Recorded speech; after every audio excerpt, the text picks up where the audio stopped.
Good morning and welcome back to my channel. So as you can see, Bubby has arrived. So this is Blair and she was born on the 7th of July. So she's a week old today, but she'll probably be a little bit older by the time I get around to like editing and uploading this, because yeah, right now just enjoying the little newborn bubble. She is so cute. I'm so in love with her. Absolutely stoked. Had like a really good labor and birth experience this time. It was so different to my first labor with Finley, which was very long and moderately traumatic, but this one 3.5 hours, and like honestly, like I could probably do it again. Like it was very manageable. So yeah, really happy, had a really great time, and she is just such a dream baby. I am like touch wood because it's only been a week, but I'm just really enjoying it and taking a little bit more time and just being a little bit more mindful and purposeful of this period, because yeah, like looking at the difference between her and Finley, it's just like you don't realize how quickly they grow up and how short they are this little for. So yeah, I just thought I'd jump on and update you guys. At the moment, I'm just folding some washing because that is newborn life. She's cute, but she poops on everything. And my friend, who has like 3 girls, was lovely enough to drop off some little pink things for us from her girl's wardrobe, just to like break up all of the blue hand-me-downs that Blair has. So yeah, just folding. She's sleeping at the moment like a little angel, and that's life so far. Hello and welcome back to real time. So it is August, like mid-August. What the heck? Time has gone so fast, but I'm just prepping some lasagnas at the moment while little Miss sleeps. So she's 5 weeks old, like a month and a bit. One of these lasagnas is going to be for our dinner, and then the other one is actually for my friend, and she just gave birth like a week ago to her little bubby girl. So I thought I would make her like a little home-cooked kind of like, I don't know, meal. If I love you, I cook for you. So I don't know. It's actually a new recipe, so I hope it's nice and not like terrible, but I'm sure it will be. So I'm just prepping that, and while I'm doing so, I thought I would jump on and chat to you guys and just kind of share our birth story. I was gonna do it as like a full sit down thing, but if you're a mum, especially if you're a mum of multiple, you know that sitting down is just not really a luxury that you get. So if you watched my last video, you would have heard me talk about getting some, what according to Dr. Google are called prodromal contractions. I don't even know if it's a real thing or not, but I'm gonna go with it. So basically I was having what felt like contractions. They were definitely painful. They didn't feel like Braxton Hicks, like it was different. And I felt like I was going into labor. Like I wanted to be in a dark room. I wanted to be like by myself and just like cozy and just really like, I don't know. For me, it was like that mental part that kind of had me more convinced. But they would kind of keep tapering off. So they would last a couple of hours and then it would kind of taper off. And this happened like 3 times in the week leading up to her birth. So I just kind of feel like my body was trying, but it just could not quite get there into that like consistent labor pattern.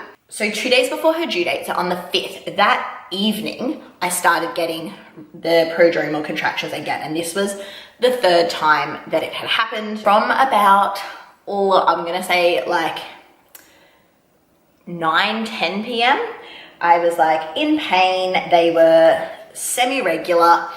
They were coming about every 30 to 15 minutes. They would kind of speed back up and then slow back down. So it was just like not a regular pattern, but they were somewhat consistent and they were somewhat painful, but not painful enough that I really felt like I needed to rush up to hospital. For my first labor, it literally took like almost 24 hours, and I didn't want to make any calls in the middle of the night to have like someone come down to look after Finley and like rush us up to the hospital just to kind of be turned away. I was like, I know if I get there, they're going to tell me to go back home. Yeah, like it wasn't close enough together to really be concerned with going up to the hospital. So I kind of just left it. And then at about 1 o'clock, midnight, 1 o'clock in the morning, my water broke. And that's how I went into labor with my first as well. But with my first, it was like a lot. There was no questions that this was happening kind of thing. But with this one, it was just like a little bit, like I could kind of tell 4 or 5 a.m. everything just kind of tapered off. Like nothing was happening, and I actually just fell asleep waiting for stuff to progress, which it ultimately didn't. At around 10 a.m. we called the hospital to head on up just to get everything kind of checked over. They were measuring the contractions that were, again, really sporadic at this point, like not even any pattern by this stage. And so they confirmed that it was my waters that had broke and that we were kind of in like a pre-labor. So the rules had actually changed since I was pregnant with my first, or I don't know, maybe it's just different hospitals do things differently. But now they wanted to induce within 24 hours of the water breaking because they, were just like obviously concerned about risk of infection and all of that. So we thought we had a little bit longer to try to labor naturally, but apparently not. So they also didn't want to induce us in the middle of the night. So 24 hours would put us at about 1 a.m. But they were like, we're not doing an induction at 1 a.m. So basically we had the choice to be induced that day, or we could talk to the doctor about getting like antibiotics and going home, seeing how we went, and then being induced the next morning. Personally, I had more reservations about the antibiotics than I did about the induction. So yeah, we just chose to go on ahead and have a baby. And by the time we got into the room and we're like all set up and everything, it was about like 2-3 o'clock. So they started the induction. So it's just like the hormone drip that they put in. It's like an artificial version of the natural hormone. So they put that in at about 3:30 and things started to progress. I actually thought I was doing so well. It was such a good time. I was feeling the contractions. They were super regular. They were super manageable. And I'll put a clip of like me just bouncing around on the ball trying to like get things moving. But yeah, I was literally saying like, this is a good time. I can handle this. I was feeling really confident, really positive, really good mindset about everything. And yeah, like just really excited. And I guess I was kind of at that point where I was really excited to meet Bub. So yeah, fast forward to a couple of hours, contractions really started ramping up. So they do kind of keep turning the drip up while you're laboring. And very quickly, it went from, you know, painful but manageable, I could breathe through it, to just like not a good time. So I was basically having 6 to 7 contractions in a 10-minute period, and they were lasting for a minute. So I was getting less than a minute's rest between each contraction. Literally by the time one contraction kind of finished and actually tapered down, another one was starting. So I was getting 0 rest and yeah, super painful, not managing. And I actually hadn't had any pain relief at this point. I really wanted to try like the shower and the gas this time, but I went from not needing it at all, like totally fine managing through breathing, to in too much pain to really even consider it, which I was kind of annoyed about, but that's okay. I mean, that's the drip. It does make it go fast. Yeah, so I got the epidural at that point, and I was really, really lucky that, you know, they came really quickly and put everything in. So they did the epidural. Even though they moved quickly, it still takes so much longer than you think. Like you ask for it and you're like, okay, that's the last one I have to deal with. And then it's like, still like 20 more contractions minimum. And obviously every time I had a contraction, they had to like pause and wait for it to finish. So I probably took another half hour to actually get the epidural in, and then probably about like, I don't know, felt like a long time for it to start working. The anesthetist was like, yep, all good. You should start to feel them settling down now. It should start to not be as intense. And I was like, yep, no, that's good. That's feeling much better. And they were starting to kind of subside. So the epidural had literally just kicked in at this point when they decided to take off the heart monitoring bands, because I had been on the like mobile ones, and now that I had the epidural, I could just be plugged in because I couldn't move around anymore. They took them off and tried to put the new ones on, and they could not find Bub's heartbeat, which was super like scary. The same thing happened to Finley. They kept losing his heartbeat, which was, you know, just terrifying while like you're in labor. But we were like, oh my God, not this again. So they're like looking for the heartbeat. They can't find it. And they want to put the cap on. So that's where they kind of go up and put the cap on Bub's head so they can monitor everything there. And again, that's what happened in my first labor. So we're like, okay, that's fine. Like just find it. We don't care how, like just find the heartbeat. The doctor came in to put the cap on, and he went and took a look, and it became super apparent why they couldn't find the heartbeat in my stomach. And that is because little miss had already moved all the way down the birth canal and was like literally crowning. The doctor was just like, the heartbeat's not up there because there's a head here. So yeah, basically it was like time to get the baby out. I needed to push. I could not feel a thing, which made pushing a little bit challenging because I didn't know when my contractions were. And it also kind of slowed down the like exit part of the labor, the pushing stage 2, I think. But yeah, so pushed her out, didn't feel anything, was great. And out she came, and that was that. I mean, I was kind of annoyed because it was like, if I had literally just waited like half an hour, 45 minutes more, I wouldn't have had the epidural, which was something I kind of wanted to do. But the midwife did say that if I didn't have the epidural, the pushing would have been a lot faster. She would have come out really fast and probably torn some stuff. So I'm glad that didn't happen. And yeah, it worked out really well. Like I said earlier, I wouldn't say like I enjoyed the labor, but it was so manageable, and it was definitely something like I could see myself doing again. Like, it was a good labor. I was very happy about it. Yeah, that's like literally our labor story. It was pretty chill. Yeah, I think our total labor time was 3.5 hours, or 3 hours and 29 minutes.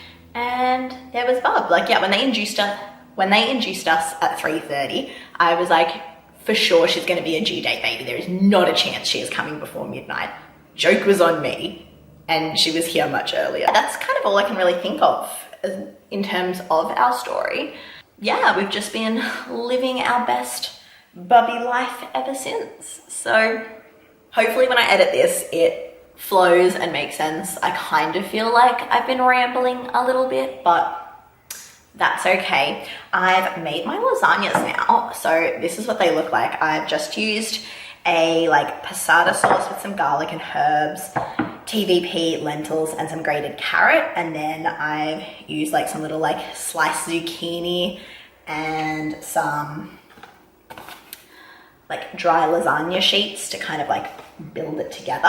I'm really excited because I'm going to make this cheese sauce from my new cookbook, and I'm gonna pop it on top, and that's gonna be like the bechamel layer. Normally I make a nutritional yeast sauce, and I'll link the recipe I normally make, and it's good, but it's not super cheesy.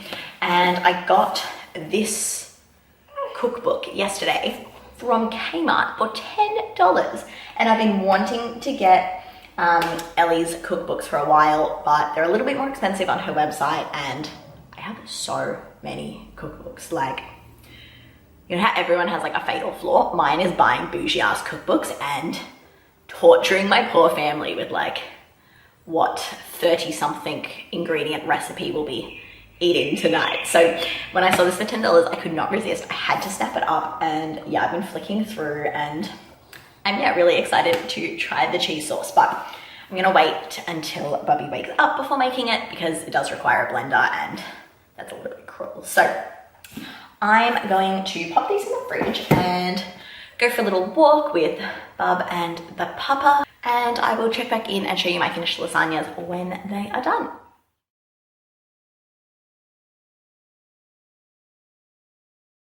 Who's that? It's Bluebell. Say hello. Hello. Oh, so beautiful. Hi. So my lasagnas are all done. I'm actually a big fan of that cheese sauce.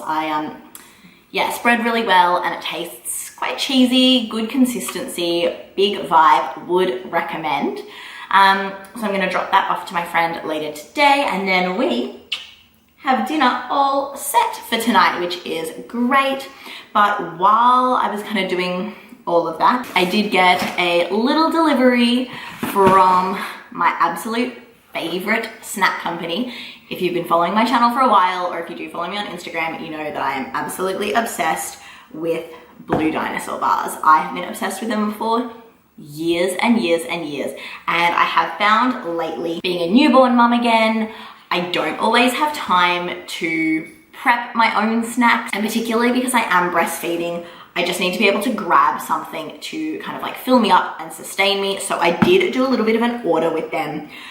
It works out cheaper to obviously order boxes online than to just like constantly be buying them from the supermarket. So I did get, I'll show you guys what I got. I got their vegan protein bars. I've tried these before.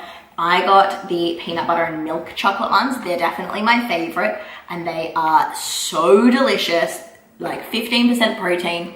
And yeah, such good ingredients, and I love that their wrappers are home compostable as well. I think that's so cute. So I grabbed them, and then I also picked up these hand-baked energy bars in white choc chunk that are vegan and gluten-free as well. I'm excited for it. So I haven't tried these yet, but I think they're going to be really good. And then because I ordered like over $50 or like some very low threshold, they also sent these limited edition custard bars.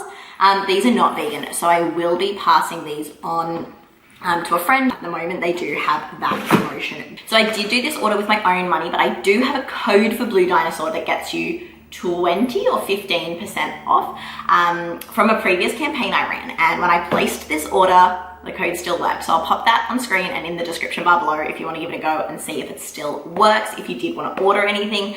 And they have actually given me an affiliate link. So I was super excited when they reached out, and if you guys do want to do any online shopping for their stuff, I would really appreciate it if you did click the link so that you can shop some snacks.